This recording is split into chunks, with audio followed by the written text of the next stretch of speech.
Good afternoon, everyone. Welcome back to Women in Data UK. We have 3 sessions running this afternoon: J-Curve, Mango and Fika. Now, if you have been assigned these sessions, please do leave your designated seats to the foyers and you will be buddied to the rooms that you're in, okay? Now on to our first speaker. The first session after lunch is renowned for being a little tricky to fill in the conference world. However, Women in Data UK have a truly show-stopping speaker for you. She's been awarded an MBE. She holds a position on the advisory committee to Theresa May. This woman is leading the way for British tech startup industry and was one of our complete stars from 2017's collection 20 in Data and Technology. Please help me welcome Kathryn Parsons to the stage and her session, Claim Your Digital Vote.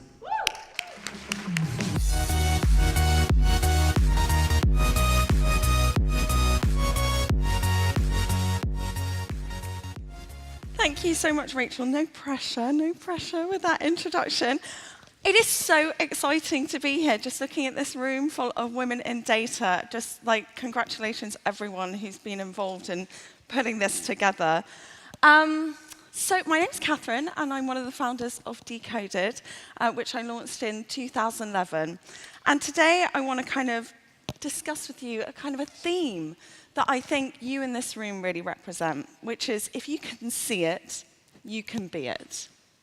And what do I see in this room? I see just 1,000 incredible women who are really going to inspire the next generation. A lot of people ask me, who inspired you in business? And actually, when I think about it, what inspired me to kind of become the person that I am today? Well, looking back, it was this feminist, my father. So my father was he is an absolute feminist. This is him on his 70th birthday. But actually, go back 30 years, who was he to me to inspire me in my journey in business? Well, number one, he loved numbers. There's something going on behind me. He loved Excel spreadsheets, he was an accountant, and he used to teach me in the back of the car before primary school to do mathematics. Number two, he loved technology. He was a complete nerd. He bought me my first computer, a first game. The whole house was just filled with wires and cables, and it still is to this day. We used to sit down and watch Back to the Future together. He loved learning. He reads a book a day, I think. And he certainly always gave me the sense that I could learn absolutely anything that I wanted to learn. I remember asking him if I could go learn Japanese at the age of 14 at SOAS. And most people would dismiss that. He was always encouraging that. And he loved business. He was an Irish guy, moved to London in the 1960s, no job, trained himself, and he used to hand me down when he finally, got his job, his notes on things like negotiation skills. He gave me those at the age of 10. I know, I didn't kind of realize what was happening to me back then. At 7, he gave me my first book on how to start a business. So yeah, he also bought me The Art of War, which I think I was a little bit young for. But and this is me when he took me to Take Your Daughter to Work Day. So I can't remember how old I was, maybe 10. But this was taken by my friend Ida, and it was me pretending to be the boss. It's really disturbing when I came across that image, So, fast forward to today. I'm a founder, still pretending to be the boss, by the way, definitely. Founded a technology business, in learning, technology education business, and I'm standing in front of 1,000 women who I'm guessing quite like Excel spreadsheets, am I right? I think he'd be very, very proud with the results of his, his kind of indoctrination of me. So yes, you in this room, Well, what does now look like? Now we fast forwarded to this year for women in data. So women in numbers terms when it comes to technology and business and all those dreams that we had when we were growing up. Well, number one, there are more men on the boards of the FTSE 100 CEOs that are called Dave or David than women. Less than 3% of venture capital funding is currently received by female-led businesses. Women are retiring with over 50% less pension savings than men. And apparently, this same piece of research said that being a woman costs 7% more on average than being a man, just cost of living. I think they might have missed a zero out of that number. I mean, every single aisle, I just Google image search the word like shopping aisles. Nothing specific to women. They're just images of women all over everything. These are crazy, crazy statistics.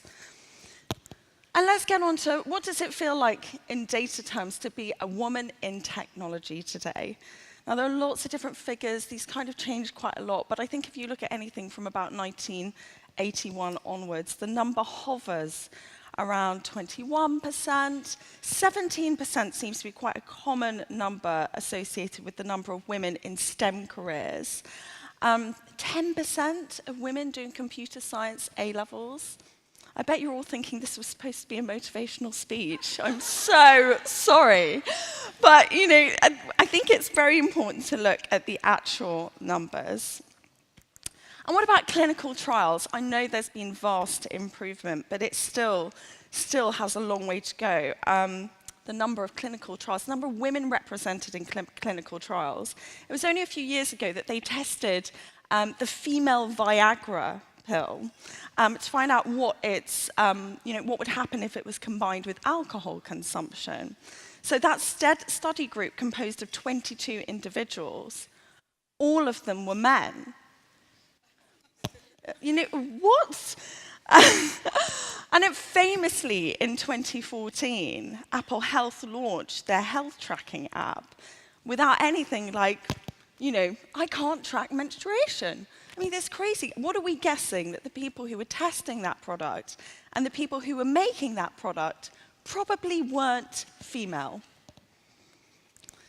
So, what a great year it is. It's been 100 years since women got the vote.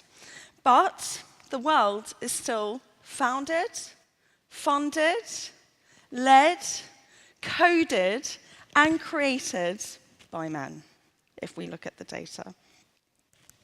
Which is why I think that all of you in this room are so important. You have such an important role to play in changing that. First of all, economically, there's such an incredible opportunity being presented by what is being called, the fourth industrial revolution or the data-driven economy. I think it was PwC put this report in that said that, AI could add 241 billion to the UK economy. But the big challenge in realizing that and unlocking that value is the fact that there simply aren't enough people with the skills and knowledge to do it. Demand is outstripping supply, and there is a war for talent. So the salaries that data scientists can command are now stratospheric. At their absolute minimum, $150,000, people are saying. I want women to be part of that future economy and really claim their place within it. But it's more than that. I think that, we're living in a renaissance when it comes to tools and technologies and techniques that we can be harnessing, not just to kind of fill an economic skills gap, which I think is really important, but actually these tools and techniques are powerful things that can be used to solve problems in ways that were previously unimaginable. And I think it's very exciting when you put powerful new tools in the hands of women. And history has shown us what that power can actually achieve. Need I mention Ada Lovelace, the first female programmer, right through to Florence Nightingale. But even more recently, someone like Brittany Wenger. Has anyone come across this girl in this room? So she won the Google, I think it was like a Google Science Prize back in, maybe about 3 years ago. She taught herself how to train a neural network to create a statistical model that could help her diagnose breast cancers. So she was inspired by the fact that one of her relatives had not had a successful diagnosis on their breast cancer. So she thought, well, you know what, I'm going to teach myself. I'm going to see whether I can do this. She taught the model, and it has a 99.1% accuracy at detecting this cancer. It's the most successful one out there. She was 17 years old. So she taught herself how to solve a problem using powerful new tools and techniques. And that's more than just filling a skills gap. We're suddenly looking at things like diagnostics, waste, plastics, energy usage. We can be solving problems in ways that were previously unimaginable with the tools and techniques that are being talked about in this fourth industrial revolution. And what's exciting about you in this room is you all can and have the potential to be using those tools and techniques. So, what do we want the next 100 years to look like? So it'll be 100 years since women got the vote. Well, I want women to claim their digital vote, claim your data vote. What image are we going to be looking back on in 100 years? What are we going to be celebrating as women? I want women to take their place in a data-driven economy so that they can be part of unlocking that economically. They can benefit from that individually, financially, but also so that we can start solving problems from a female lens in the world. We can start creating products, create solutions to problems that we can see in the world. So what am I doing this year? Well, we launched our data academies. We are going to hopefully create 10,000, we're going to have 10,000 people coming through the academies in the next year, hopefully a lot more after that. But creating 10,000 new qualifications in data analytics. It's online, it's accredited, and hopefully every single one of those learners, I think on average, will be able to perform up to 10 data science experiments as part of their 12 to 18-month-long program. So that could be 100,000 data science experiments conducted in the real world. So people are performing this learning in their real jobs. They're doing it 4 hours a week learning, 4 hours a week actually working on real problems using their own data or using open data sources. So that's really exciting. It's the problems that they're going to be solving. But I want to make a commitment, and it's something that we've not done before.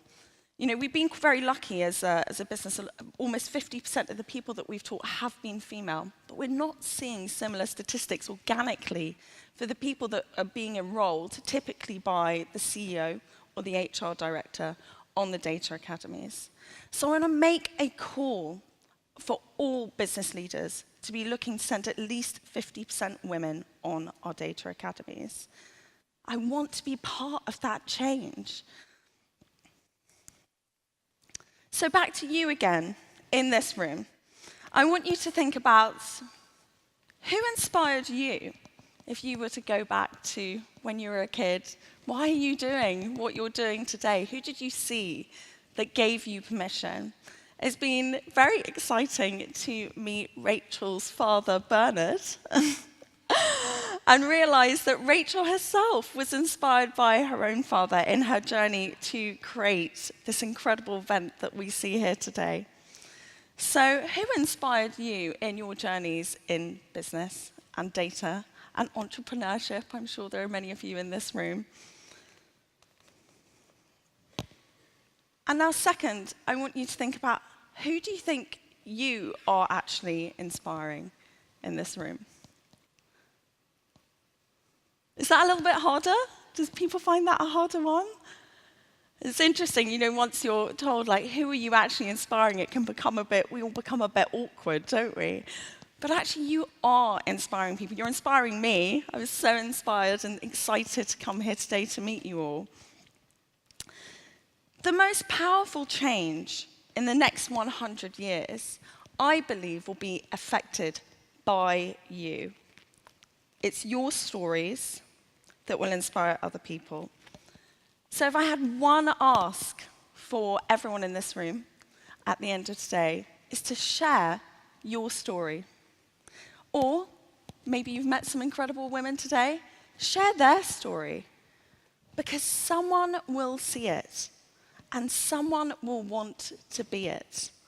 And it will inspire them to do something incredible in the future. So thank you very much for inviting me here today. And I'm looking forward to answering your questions.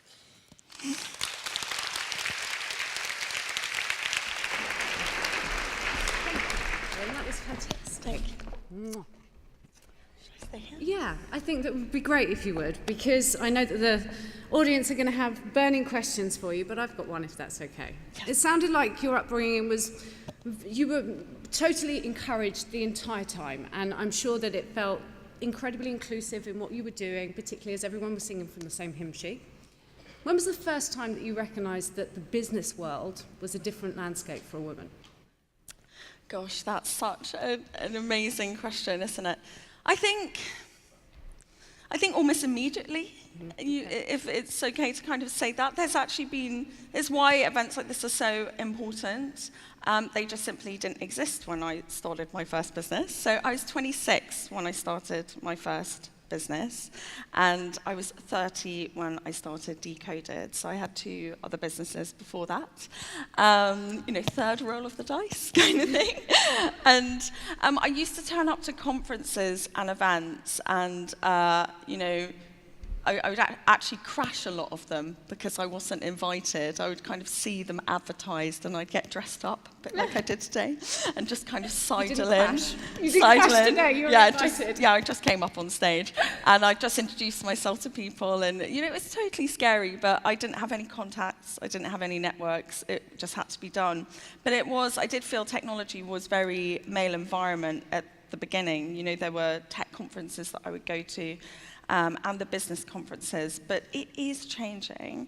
The environment does seem to be moving in the right direction, but just not quickly enough. That was a long time ago. So I'd say almost immediately it was evident that it was not a demographically diverse environment. Do you remember your first objection in business? And my first no. The first no, do you remember it? I think I've had no every single day of my life, and maybe I've just become very blind to it. But, I didn't even count how many people I asked for money, for my first round. So we raised money in 2014. That was our first round. And I think, maybe it's kind of the shock of a bad experience. I've actually completely forgotten everyone else that I asked for money, except I bumped into one of them last night and he reminded me. But it can be really unsettling because, that's my journey in kind of entrepreneurship. You have to go out there and sell these ideas and you just have to roll with the no's, and someone will say yes. They do, absolutely. Thank you, Kathryn. So we're going to open some questions to the floor. Have we got any questions burning for Kathryn? We've got one right on the back corner over there, Ian, I can see. Have we got some mics ready for the upper floor as well? There's one down there. Yeah, okay. Hi, Kathryn. My question to you is, as a founder, you obviously have to fund yourself when you're starting your business. A lot of women and people in general can't do that because they don't have the means or the circumstance. How would you suggest that they go about starting their dream business? I think it's such a great idea. Great question, because for me, I feel that entrepreneurship is just creativity. It's your creativity expressed as a business idea. And I think that that's a human right. And I think it's everyone's right to be able to start a business. But then if you look at actually how much money it costs to even get to that point, then, well, that certainly doesn't become a reality. So I think it's great to break down, what are the basics, what's needed. Usually it's networks, space, a little bit of seed capital, a lot of mentorship. And I started with a credit card. which was very high risk. And it's not a way that I would advise people to necessarily start a business. But, it was my third go, and it was a very different business model, so people would kind of pay to come. But would it have been different if I'd actually known where to go to get a small loan, for example, or very kind of, risk-free funding for my idea? So I think this is going to become a really big issue next year, because I think the small business environment in the UK is going to be really kind of, is going to need more support than ever to survive and thrive. So it's brilliant to see some of the co-working spaces that are launching nationally. For example, I know the Trampories just launched in East London. The Seed Capital marketplace in the UK has been growing and getting more abundant. But again, I think we need to just start bringing these things together so that genuinely anyone who feels they have a business idea can go somewhere where they can actually learn those core skills that is required to develop a business idea, launch that business idea into a marketplace, and then the time that's needed to adapt that idea, because you'll never get it right first time. And so I do love initiatives like Entrepreneur First. I'm not sure if many people know about that, an actual training program for entrepreneurs that takes you through that program, and you can come through it. But again, how many people can come through that program at the moment? We need that on an industrial scale, and we need that for women as well. I think the percentage numbers of women coming through Entrepreneur First, even though it has a female founder, and she is incredible, Alice Bentnick, and I know that she wants to get those numbers up. Sure. Good stuff. Any more questions? Got anything from the upper tier? Down here? We have one here. Bear with us whilst we get the mic over.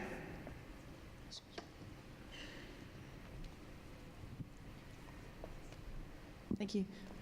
My question is around the role for public institutions in tech education and STEM more generally.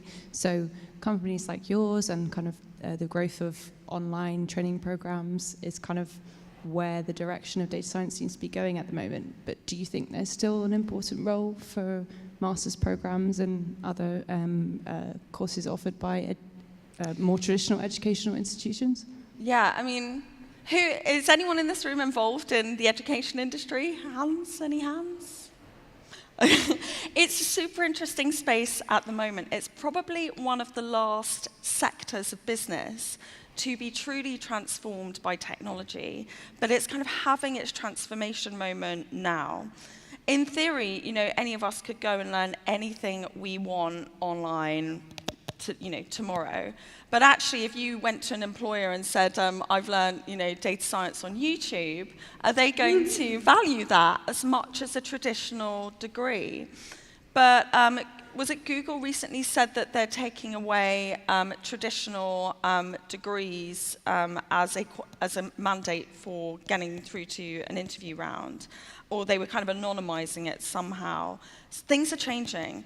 So employers are seeing that the skills that they want are not necessarily coming out of a traditional education system. And the education system that we know it was invented 100 years ago. And really, there hasn't been a radical change to that in terms of its structures, the way that we use time or the way that knowledge is divided. But there are some really interesting changes happening now, I think, within the education space. And they tend to be where you see a collaboration between government, traditional education institutions, and startup, kind of, disruptors, let's say. And hopefully, I would say we're a disruptor. So I would recommend people check out a school called Ecole 42.